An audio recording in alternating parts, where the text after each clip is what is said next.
to maabiyabihon o maaghop kayong kasing-kasing. Atong City Vice Mayor, Monsignor Jimar B. de la Cruz. Daghang salamat, Beth. Maghapon ka rin yung tanan. Ang inyong seminar may tungod man sa Barangay Financial Management and Administration. Actually, sa katong tanahon, may tungod rin sa pagkapiliyanan. No? Piliyanan rin tanan. Mga barangay captain, barangay kagawad, treasurer, secretary, naata niya sa atong lugar, piniyalan kita. Manager sa barangay, administrator sa barangay, pag sumada niya na piniyalan kita. O doon ay kipiyal sa tuwa. O sa may kipiyal sa tuwa, ang iyang resources diya sa barangay. Unsa ang naa diya sa barangay, maoy kipiyal sa tuwa. Kwarta, o ang mga tao kung sa nagkatigayunan niya sa barangay. Na kinalang atong i-manage o insakto o atong usab na i-administer o insakto. No? So, doon ay mga prinsipyo nini, no, nga akong gihuna-huna para kaning stewardship mapagkapiliyanan kini, no? Piyal kini kanatong tanan ang resources diya sa atong barangay. Unang prinsipyo, nga ang resources kana sa barangay dili kana ato. It is not ours, no? It is of the government. Kinsa man ang gobyerno? Ang atong mga tao kita. So para ni sa ato, para ni sa atong katawan, para ni sa tibuok barangay. Usahay doon na mangutay kanang danger ba? Doon ay danger ani nga ang resources nga naa sa barangay ato kara. No, muna nga. Ang una-una na ito, ang barangay captain, mga barangay council, no? Abi nga itong ira ato kara. No? Dili na. Para na sa atong barangay, para sa serbisyo diha sa ato nga barangay. No, muna nga importante ato na unaw-naon. O kinigipiyan lang ni sa tuwa para sa kayuhan sa atong katauhan diha sa barangay. Kung gamay ang gipiyan sa inyo, medyo gamay-gamay ang responsibilidad nato. Pero dako ang gipiyan niya sa tuwa, dako ang atong responsibilidad. No, muna nga importante kayo, no? Ato ning hunanaon kanunay para di ka masayo. Ang ikaduha na prinsipyo, ang pagkapilianan na kinahanglan kini og panahon. Nagkinahanglan kini panahon. Muna bitaw nga naata din na nagseminar para ko sa seminar. Tungod man ni gumikan sa panginahanglan nga ang ato nga mga resources kinahanglan atong i-budget. Diba? Kinahanglan i-budget ug ang pag-budget kinahanglan ni planning. So nagkinahanglan ni panahon. Dili ni ka automatic, dili man yung table work. Usahay mo doon ay tindinsigaw mo nato sa mga kapitan, mga barangay, table work nato ang atong pagplano sa atong budget. Muna nga pag-implementation na sa budget, wala na kahibalo asa na balong ang kwarta nato. Di ba? No, so, kita usap mismo diya sa atong isip pinialan, isip stewards diya sa atong resources sa barangay, kinahanglan muling kunta, plano ta, and it should be done ahead of time sa deadline. Sa inasulti pa, balik-balik pa din October 15, kinahanglan preparado na itong budget, i-submit na nato na for approval. And by December, kinahanglan ang atong budget aprobado na sa tibuok konseho. No? So, kada pagka-approbado yun sa konseho niya, i-submit ko na dito sa Sangguniang Panglungsod through the City Budget Officer para ang Sangguniang Panglungsod mo confirm sa inyong budget. Kung ang inyong budget becomes operative. Nang nito mo sa ito, kay shortcut man, wala pa galing ma-confirm sa Sangguniang Panglungsod, wala pa ma-corrected sa atong budget office, wala na. Nagsugod na tao gasto. No? So, mga na nito mo. No? Ay katulo, kining pagkapilialan, number 3, ang magtukmod nato sa paghimo sa atong trabaho, gugma ragid kani. Love should always be the motive of our work as stewards and managers of the barangay. Muna bitaw nga sa tinuray lang ato lang ni klarohon. Nganong na sa barangay? Nganong nagpapili man tag kapitan? Nganong nagpapili man tao barangay kagawad? Is it for the money? Para man na sa sapi? Para man na sa gahong? Para man na sa dungog? I don't think so. Kabalo pa na nga dili na mao ang inyong paglantaw. That is why, kung mo ganun itong tumumong tuyo, para gamhanan tayo sa barangay, kinahanglan magkapitan kita, kinahanglan kita ikagawad ngayon, kung mo tayo ang tumuhuna-huna, muragwa ta sa lugar. No? I think, atong tanawon yun kani sa tinuray. Kita nahimot ang pinayalan sa barangay, stewards and barangay administrators sa barangay, kung ang magtukod na ito ninigugma. Kaya kung lili gani gugma, ang nagtukod na ito gugma sa tao, gugma sa atong mga taga-barangay, kung lili gani ang magtukod na ito, wabot ang higayon nga maluya kita o kapuyon kita. Muna nga din na mo trabaho, no? Tinuray lang, mga kapitan, no, kung nagtukod ni mo na sa pagservisyo sa imong katawhan, pag-alagad sa imong katawhan, pagkapinialan niya sa imong katawhan sa barangay, kung ang nagtukod ni mo para lang ka musikat, para lang ka may mugamhanan, para lang ka makakwarta, you will find out nga kung naan ka diha, di man din ka musikat na kay buhat-buhatan kang istorya.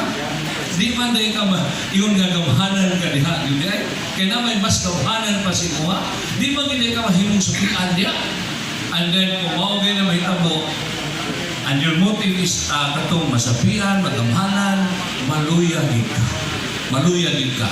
And then, muna na you start complaining, nagsige na ka pamanghag sa iyong mga tagibaryo, nagsige na ka pamaghot sa mga tao, nagsige na ka pamaghot sa city officials, nga naman yung city officials, di mo tamag, nagkalisod-lisod kami nari, ila man ang obligasyon. Murag ang kalimutan, imong kontra. Tuwan kaya imong motive, wala man kayo magkapot kay di man na ini, no? But if your motive of service is love, di ka masayo, di ka maluya, di ka kapuyon, no? O ika upat na sikreto or prinsipyo ni nga kining pagkapilihan sa barangay, pagkapisan sa barangay, administrator sa barangay, nagkinahanan kining sakripisyo. Nagkinahanan kining sakripisyo.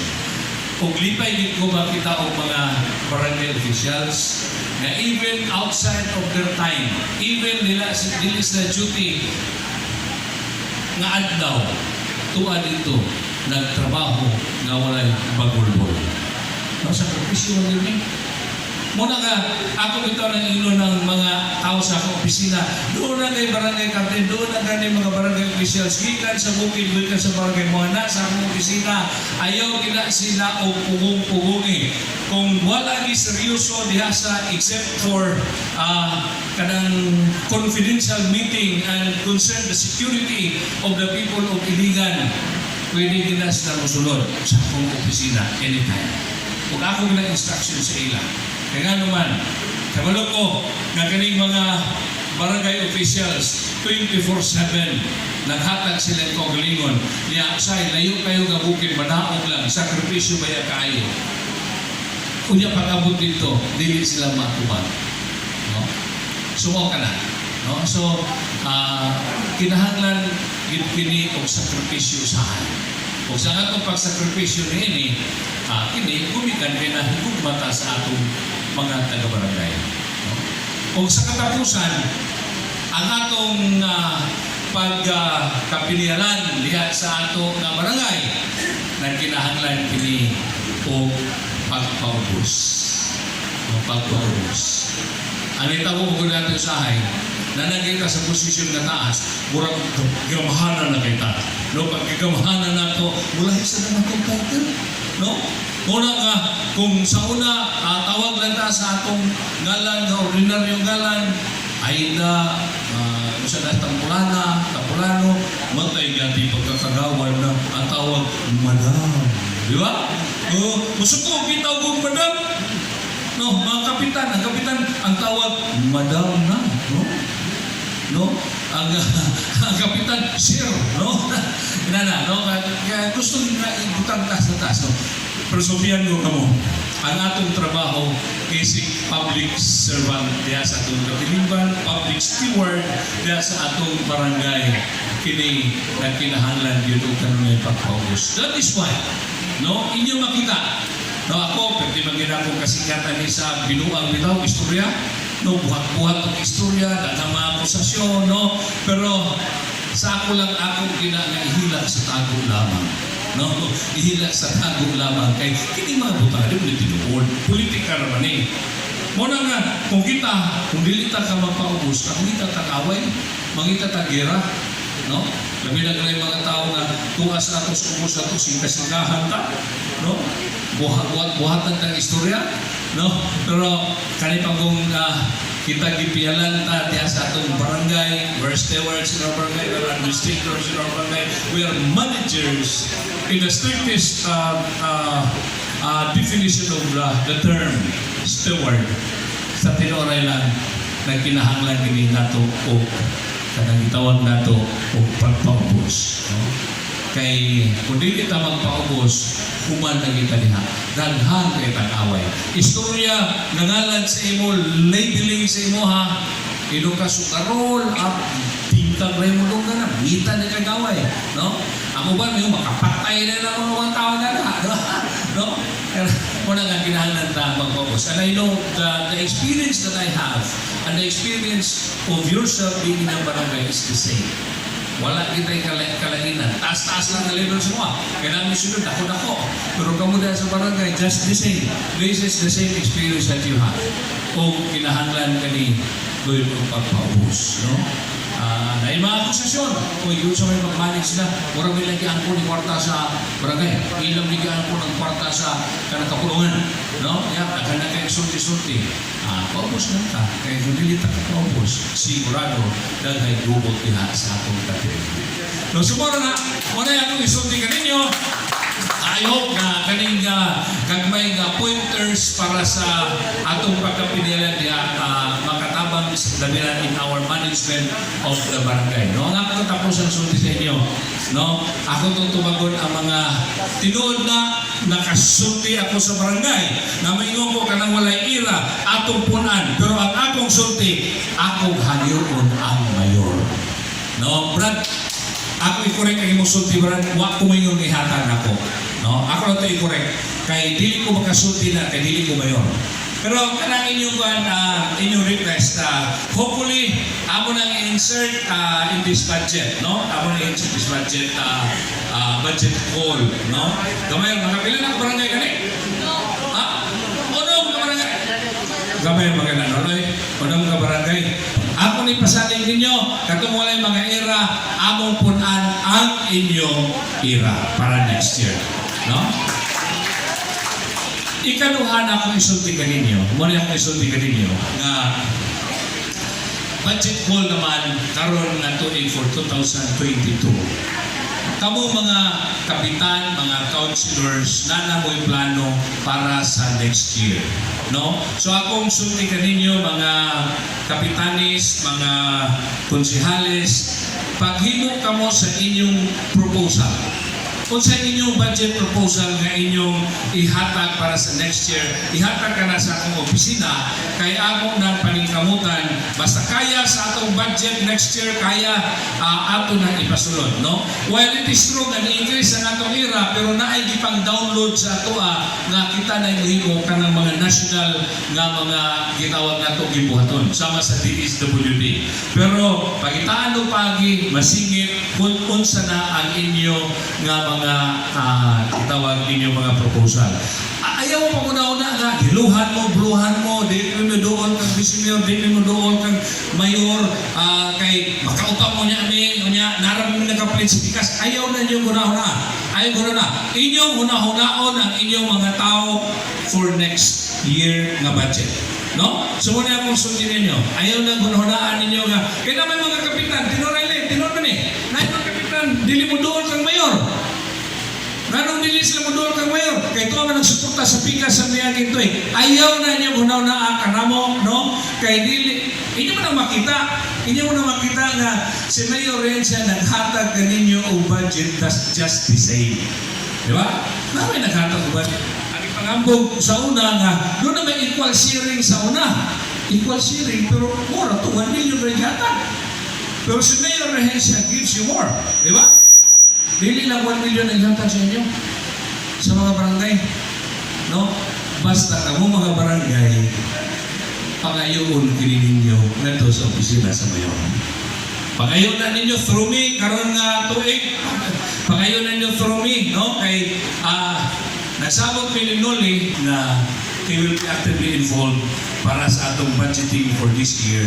Kunya ako sa hinginan nga mo-appeal ko na sa budgeting para unsay mga request sa atong mga barangay mahatag yun. No, ako rin isulti ko niyo. So, ayaw na layo-layo po itong election poll, pero kanang election mo, buwagi mo na. Ako, wala mong kibalo kung sa'yo ito, makadaog pa tao nili, no? We only pass this way once. Karon atong trabahon, ang angay na itong trabahon. Kamu sa mga kapitan, trabahoan ninyo ang inyong trabaho. Kay sa pag-abot sa inyo yun, paninglan sa inyong mga tao. No? So, mura na akong sulti ninyo. Ayaw mo pag-unahon na, unsay kolor ninyo, ayaw mo kandok, paduol ka na ko, kung dili mo kaduol ka mayor, dili mo duol na ko, pangayo unsay para sa inyong barangay. Dili na nyo pangayo para sa inyo. Di ba? No? Para na sa barangay, para sa inyong mga tao. Kaya ang resources na ihatag kayo, dili na inyo, para na sa mga tao. So, muna akong isulti niya, hangin ninyo, nga ask from us para doon namin mahatag sa inyo. Kaya sa umani na ito, kami may gipialan. Di ba? Didako ang atong ira for next year. Samtang we are now in the position, we are still in the position to give that away ngadto sa mga barangay. No, kay kami pa man ang nasa position to give that away. We are still in the power to give that away to you. Ayaw mo ka ng kaulaw pagduol sa mga higtundan ng mga opisyalis, no? Ang mayor will always listen to you. Mora ni akong na suwan kang Mayor Rehencia, no? Bisan kinsa mo muduol niya, basta makaduol mo, makaistorya mo, makapangayo mo niini, murag tanaw na akong si Rehencia, wa maging maghikaw. But there are barangay captains na yun who refuse to come and ask Mayor Rehencia. Muna, I will discourage you to do it. Kanang butanga, no? Ask us, no? Pangayo asa mo sa konseho. Pangayo kang Mayor Rehencia. Basta na ang budget, kay balo ko, kay hatag, gayon ganansin sa barangay. Kay mauro po na I am certain of, no? Mo lang gini ang tinuoray lang yun akong nakita the administration of Mayor Rehencia. Dili ginagikawat ni Mayor Rehencia sa sangguniang paglungsod ang budget na para sa mga tao. Mga ginaatin ako. O wala gipurming huna-huna nga kawato na ang kwarta na iya sa katawhan, iya sa barangay. So, ako isulti ka ninyo, taas-taas akong sul, pakipulong, pero amigo matagtanan, no? All barangay officials that are here, pagsabot-sabot mo sa inyong kapitan, mga konsihal, suportahin yung kapitan, katong eleksyon na yung pa, no? Kana na ambisyon pagkakapitan ayo sa mga anak, no? Sabot na sa modia para sa kalambuan sa inyong barangay, no? Ya kamo sa mga barangay captain, ay daw ga inyong mga konsihal, no? Ay daw ga ninyo kay sabot-sabot mo work together as one family para sa kalambuan sa inyong barangay, no? So daghang salamat, may hapon God bless us all.